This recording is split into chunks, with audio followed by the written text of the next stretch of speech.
तो फिर से स्वागत है एक बार आप लोगों के अपने भाई के YouTube channel IAS math target में। तो दोस्तों आज फिर से हम आंसर राइटिंग प्रैक्टिस करेंगे। तो आप लोगों को बता दें कि कल जो है वीडियो नहीं बना पाए थे, जिसके वजह से कि अपलोड भी नहीं कर पाए। तो जो भी समस्या थे हम कम्युनिटी पोस्ट पे बोल ही दिए थे, ठीक ना। तो चलिए आज जो आंसर राइटिंग किए हैं वही आप लोगों के बीच प्रस्तुत करेंगे, ठीक है। तो लाइव में आंसर राइटिंग लिखेंगे, उसके बाद जो है ये आंसर राइटिंग लिखने टाइम जो है म्यूट हो जाएंगे, ठीक ना।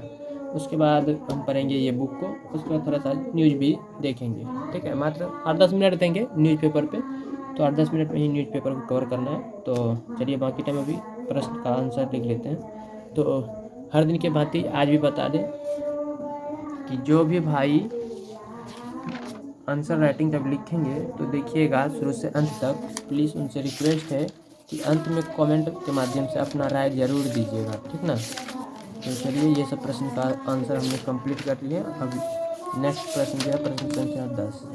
तो देखिए प्रश्न संख्या 10, तो ये जो है GS1, ठीक ना, जनरल स्टडी यानी कि सामान्य अध्ययन पेपर संख्या 1 जो है UPSC का, तो उनका प्रश्न संख्या 10 है, ठीक ना, जिसमें कि 150 शब्दों में मांग रहे हैं। तो इसमें हम 150 शब्दों में आंसर लिखने का प्रयास करेंगे, ठीक है।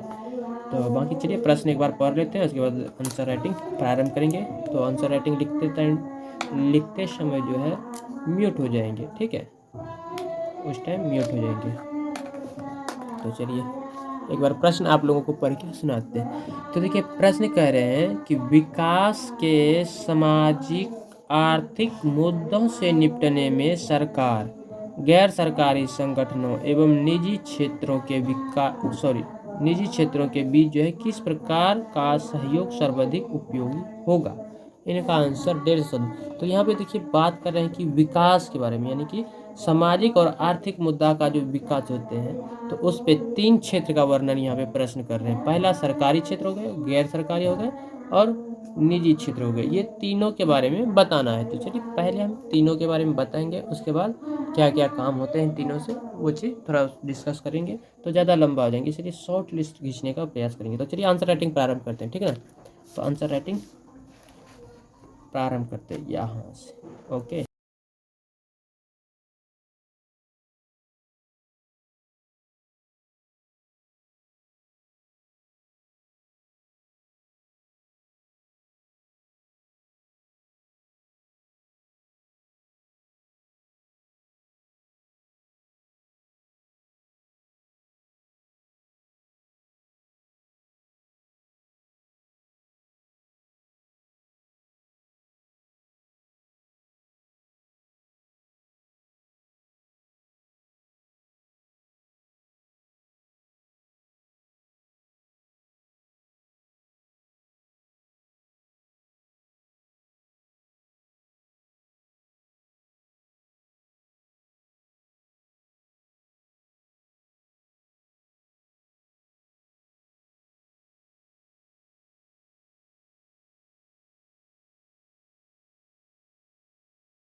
तो गाइस ये था आंसर, ठीक ना। तो चलिए एक बार आंसर को पढ़ के आप लोगों के बीच सुना देते हैं, ठीक है। तो उसके बाद हम न्यूज़पेपर पढ़ेंगे, जो कि 10 मिनट टाइम देंगे न्यूज़पेपर पे, तो उसका भी वीडियो शूट करके आप लोगों को डाल देंगे, ठीक है, चैनल पे देख लीजिएगा। उसके बाद इनका बारी आएंगे, इनको भी पढ़ेंगे एक चैप्टर, ठीक है। तो गाइस बता दें, आज आंसर राइटिंग कर रहे थे तो बैकग्राउंड में देख रहे हैं बहुत सारा हल्ला वगैरह हो रहा है, सिर्फ चर्चा हो रहे हैं। अब बाकी फटफटिया का आवाज़ गए, इधर कुछ लोडिंग वगैरह हो रहे हैं, तो मजदूर वगैरह काम कर रहे हैं, ठीक है। तो इस तरह से माइंड थोड़ा डिस्टर्ब हो जाते थे, आवाज़ जो बाहर से आ रही थी, ठीक है। तो इसी बीच हम लिखते लिखते माइंड जैसे डिस्टर्ब हो जाते थे तो गड़बड़ लिख देते थे, ठीक ना। इसलिए पढ़ के दोबारा उनको काट दिया करते थे, ठीक ना। एक 1 लाइन में काटे हैं, ऐसे नहीं कि गोज दिए हैं। चलिए एक बार पढ़ के सुना देंगे तो आप लोग समझ जाइएगा धीरे धीरे करके। तो देखिए प्रश्न जो था इस प्रकार से था। प्रश्न कह रहे हैं कि विकास के सामाजिक आर्थिक मुद्दों से निपटने में जो है सरकार और गैर सरकारी संगठनों एवं निजी क्षेत्रों के बीच किस प्रकार का सहयोग सर्वाधिक उपयोगी होगा, इन्हीं के बारे में हमको बताना होगा। तो इसमें हमने बताया कि विकास, देखिए इनका आंसर जो है सबका अलग अलग हो सकता है, ठीक ना। आप यदि इनका आंसर लिखिएगा हो सकता है इनका अलग लिखिएगा, हम जो लिखे हैं अलग लिखे हैं, कोई और देंगे तो इनका अलग देंगे। स्वाभाविक है, ये सब्जेक्टिव है। सब्जेक्टिव प्रश्न का जो आंसर होता है वो सबका अपना अपना दृष्टिकोण से अलग अलग होते हैं, ठीक ना। तो हम जो लिखे हैं वो आप लोग सुनिए। देखिए इसमें हम लिखे हैं कि विकास से जुड़े सामाजिक आर्थिक मुद्दों के समाधान के लिए सरकार, गैर सरकारी संगठनों जिसे कि हम NGOs कहते हैं, ठीक ना। तो इसलिए आगे से हम शॉर्ट लिस्ट में NGOs लिख दिया करते हैं, लिख दिए हैं जहाँ था जहाँ इनका यूज हुआ है, ऐसा नहीं कि जहीं थी। तो गैर सरकारी संगठनों जिसे NGOs कहते हैं और निजी क्षेत्रों के बीच जो है प्रभावी सहयोग आवश्यक है। प्रत्येक की अपनी अपनी विशिष्ट भूमिकाएं होती है। जैसे मान लीजिए सरकार का हो गया, तो सरकार का भूमिका होता है कि यह जो है नीति बनाती है और संसाधन आवंटित करती है और बुनियादी ढांचा भी प्रदान करते हैं, कौन? सरकार। अब NGOs यानी कि गैर सरकारी संगठनों का क्या भूमिका है? तो इनका जो भूमिका होता है, ये जो है जमीनी स्तर पर समुदायों के साथ में ही कार्य करती है और उनकी आवश्यकताओं को समझते हैं और सरकार को ये योजनाओं, सरकार को जो है ये किस तरह का योजना इस पर बनाया जाए, जो जमीनी स्तर पर क्या चीज़ की आवश्यकता है, ये NGO करते हैं, NGOs, ठीक ना। तो ये जो है आवश्यकताओं को समझाते हैं और सरकार को योजनाओं को प्रभावी ढंग से लागू करने में सहायता करते हैं, ठीक है। इस तरह से उसका तीसरा निजी क्षेत्र का जो भूमिका होता है, वो निजी क्षेत्र का भूमिका इस तरह से होता है कि नवाचार, प्रौद्योगिकी और वित्तीय निवेश लगता है। यहाँ पे देखिएगा विवेश लिख दिए थे लिखते लिखते, तो इसलिए हम इसको काट के निवेश लाता है लिखें, ठीक है। निवेश लाता है जिससे कि परियोजनाओं को प्रभावी ढंग से और प्रभावशीलता बढ़ती है। तो गाइस यहाँ पे देखिए, यहाँ पे हमने गड़बड़ कर दिया लगता है, जिससे परियोजनाओं को जो है जिससे ये जो है परियोजनाओं को प्रभावी ढंग से। तो गाइस यहाँ पे गड़बड़ हो गया थोड़ा सा, इसलिए कहते हैं कि आंसर लिखने के बाद थोड़ा सा पढ़ना चाहिए।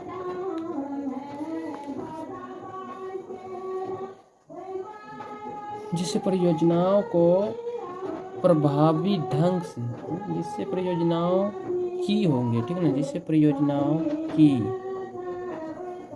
प्रभावी नहीं होंगे, सॉरी प्रभावी नहीं होंगे, दक्षता होंगी, दक्षता, ठीक है, दक्षता और प्रभावशीलता बढ़ती है, ठीक है ना। चलिए यहाँ पे हम सही कर दिए, इसलिए आंसर को एक बार पढ़ना जरूरी होते हैं, ठीक है। आंसर जब दिए तो यहाँ पे देख सकते हैं बैकग्राउंड में भी इतना मतलब क्या ही कहें, चलिए कोई बात नहीं, मिस्टेक नहीं। तो निजी क्षेत्रों का जो भूमिका होता है कुछ इस प्रकार से होते हैं, जिसमें कि नवाचार, प्रौद्योगिकी और वित्तीय निवेश लाता है जिससे परियोजनाओं की दक्षता और प्रभावशीलता बढ़ती है। इन तीनों के बीच सहयोग से जो है सार्वजनिक निजी भागीदारी यानी कि PPP मॉडल विकसित होता है, जो शिक्षा, स्वास्थ्य और बुनियादी ढांचे के क्षेत्रों में सफल रहा है।